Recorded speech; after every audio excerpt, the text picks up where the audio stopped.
साथियों, भारत की भावी पीढ़ी कैसी होगी, ये इस बात पर भी निर्भर करता है वो किससे प्रेरणा ले रही है। भारत की भावी पीढ़ी के लिए प्रेरणा का हर स्रोत इसी धरती पर है। कहा जाता है कि हमारे देश भारत का नाम जिस बालक भारत के नाम पर पड़ा, वो सिंहों और दानवों तक संहार करके थकते नहीं थे। हम आज भी धर्म और भक्ति की बात करते हैं तो भक्तराज प्रहलाद को याद करते हैं। हम धैर्य और विवेक की बात करते हैं तो बालक ध्रुव का उदाहरण देते हैं। हम मृत्यु के देवता यमराज को भी अपने तप से प्रभावित कर लेने वाले नचिकेता को भी नमन करते हैं, जिस नेत्री नचिकेता ने बाल्यकाल में यमराज को पूछा था, व्हाट इज डेथ, मृत्यु क्या होता है। हम बाल राम के ज्ञान से लेकर उनके शौर्य तक, वशिष्ठ के आश्रम से लेकर विश्वामित्र के आश्रम तक, उनके जीवन में हम पग पग पर आदर्श देखते हैं। प्रभु राम के बेटे लव कुश की कहानी भी हर मां अपने बच्चों को सुनाती है। श्री कृष्ण भी हमें जब याद आते हैं तो सबसे पहले कान्हा की वो छवि याद आती है, जिनकी बंशी में प्रेम के स्वर भी है और वो बड़े बड़े राक्षसों का संहार भी करते हैं। उस पौराणिक युग से लेकर आधुनिक काल तक वीर बालक बालिकाएं भारत की परंपरा का प्रतिबिंब रहे हैं। लेकिन साथियों, आज एक सच्चाई भी मैं देश के सामने दोहराना चाहता हूं। साहबजादों ने इतना बड़ा बलिदान और त्याग किया, अपना जीवन न्योछावर कर दिया, लेकिन आज की पीढ़ी के बच्चों को पूछेंगे तो उनमें से ज्यादातर को उनके बारे में पता ही नहीं है। दुनिया के किसी देश में ऐसा नहीं होता है कि इतनी बड़ी शौर्य गाथा को इस तरह भुला दिया जाए। मैं आज के इस पावन दिन इस चर्चा में नहीं जाऊंगा कि पहले हमारे यहां क्यों वीर बाल दिवस का विचार तक नहीं आया, लेकिन ये जरूर कहूंगा कि अब नया भारत दशकों पहले हुई एक पुरानी भूल को सुधार रहा है। किसी भी राष्ट्र की पहचान उसके सिद्धांतों, मूल्यों और आदर्शों से होती है। हमने इतिहास में देखा है, जब किसी राष्ट्र के मूल्य बदल जाते हैं तो कुछ ही समय में उसका भविष्य भी बदल जाता है।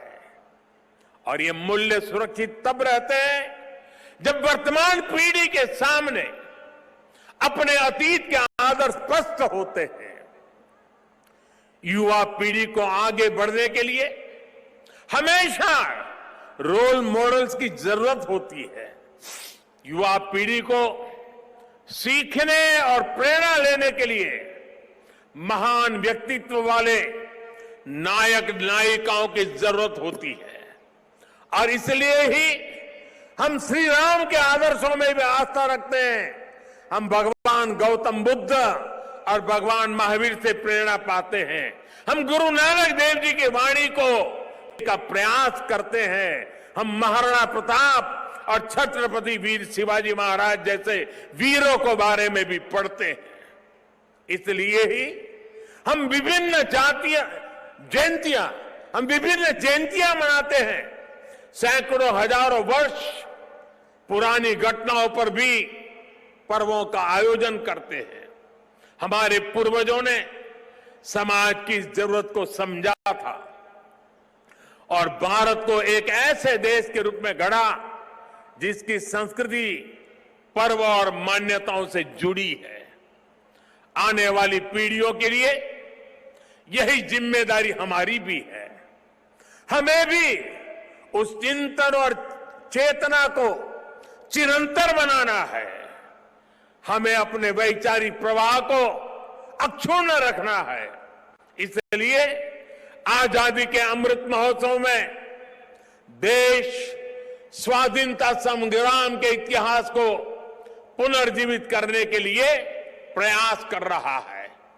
हमारे स्वाधीनता सेनानियों के, वीरांगनाओं के, आदिवासी समाज के योगदान को जन जन तक पहुंचाने के लिए हम सब काम कर रहे हैं। वीर बाल दिवस जैसी पुण्यतिथि इस दिशा में प्रभावी प्रकाश स्तंभ की भूमिका निभाएगी। सिख गुरु परंपरा केवल आस्था और आध्यात्म की परंपरा नहीं है, ये एक भारत श्रेष्ठ भारत के विचार का भी प्रेरणा पुंज है।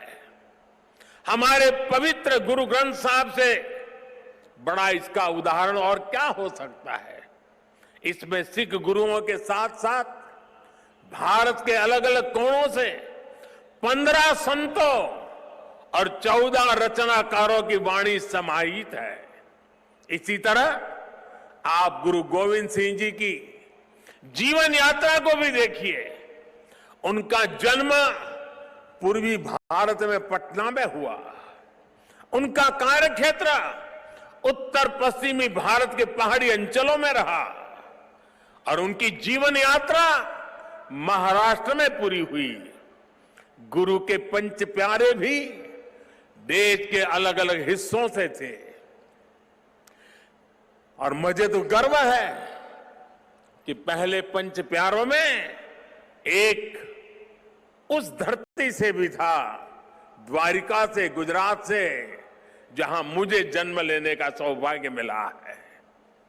व्यक्ति से बड़ा विचार, विचार से बड़ा राष्ट्र, राष्ट्र प्रथम का यह मंत्र गुरु गोविंद सिंह जी का अटल संकल्प था।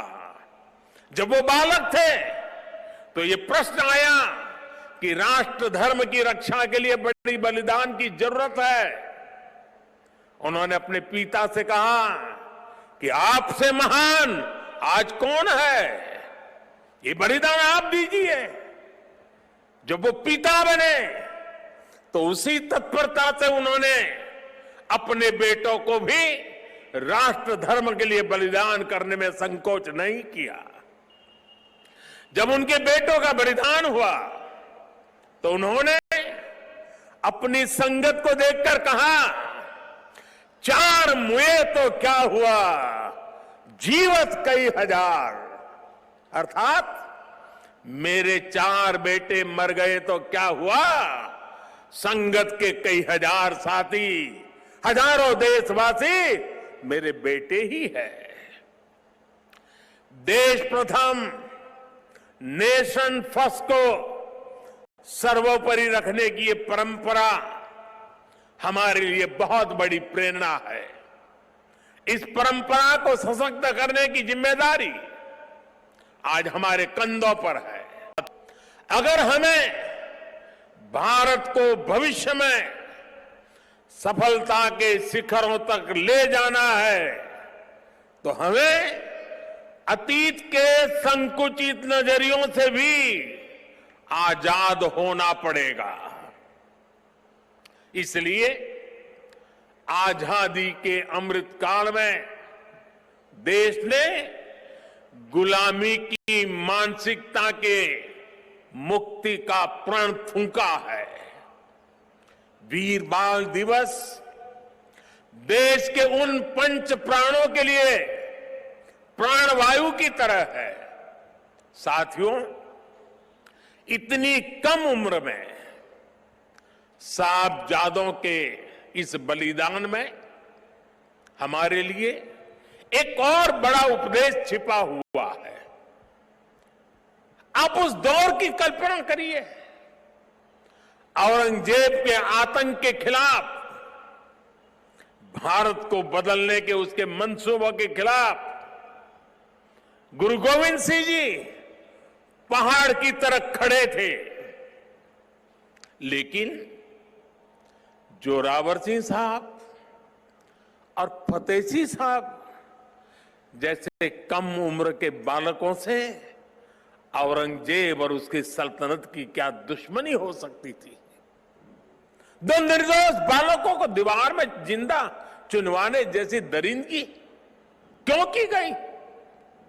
वो इसलिए क्योंकि औरंगजेब और उसके लोग गुरु गोविंद सिंह के बच्चों का धर्म तलवार के दम पर बदलना चाहते थे। जिस समाज में, जिस राष्ट्र में उसकी नई पीढ़ी जोर जुल्म के आगे घुटने टेक देती है, उसका आत्मविश्वास और भविष्य अपने आप मर जाता है। लेकिन भारत के वो बेटे, वो वीर बालक मौत से भी नहीं घबराए। वो दीवार में जिंदा चुन गए, लेकिन उन्होंने उन आतताई मंसूबों को हमेशा के लिए दफन कर दिया। यही किसी भी राष्ट्र के समर्थ युवा का सामर्थ्य होता है। युवा अपने साहस से समय की धारा को हमेशा के लिए मोड़ देता है। इसी संकल्प शक्ति के साथ आज भारत की युवा पीढ़ी भी देश को नई ऊंचाई पर ले जाने के लिए निकल पड़ी है। और इसलिए अब 26 दिसंबर को वीर बाल दिवस की भूमिका और भी अहम हो गई है।